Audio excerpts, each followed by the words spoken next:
অংশগ্রহণ করবে, এটা আমরা শেষে বিস্তারিত বলবো।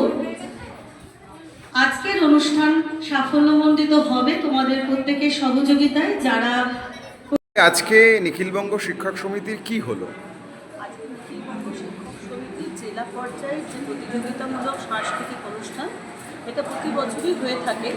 1993 সাল থেকে এটা শুরু হয়েছে। তার জেলা পর্যায়ে প্রতিযোগিতা, চূড়ান্ত প্রতিযোগিতা, সেটা হলো আজকে যারা প্রথম হবে তারা রাজ্য পর্যায়ে প্রতিযোগিতায় অংশগ্রহণ করবে। সেটাই আজকে এবার প্রথম গঙ্গারামপুর শহরে নিরঞ্জন স্মৃতি বিদ্যাপীঠে অনুষ্ঠিত হবে। প্রতি বছর এটা বালুরঘাট শহরেই হয়, তো এবার আমরা সিদ্ধান্ত নিয়েছি গঙ্গারামপুর শহরে নিরঞ্জন স্মৃতি বিদ্যাপীঠে হবে, সেটাই আজকে অনুষ্ঠিত হবে।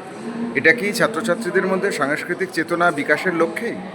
হ্যাঁ, এটা ছাত্রছাত্রীদের মধ্যে সাংস্কৃতিক চেতনা বিকাশের লক্ষ্যে, মানে বইয়ের পড়াশোনার বাইরে বেরিয়ে তাদের যেন একটুখানি মনোরঞ্জন হয় এবং মনন তৈরি করার, এটা একটা শিক্ষক শিক্ষিকাদের প্রয়াস এবং নিখিলবঙ্গ শিক্ষক সমিতি সেটা নিরলসভাবে প্রতি বছরই করে থাকে। আপনার নাম এবং পদাধিকার? আমি বাসুরী রায়, আমি নিখিলবঙ্গ শিক্ষক সমিতির জেলা সভাপতি।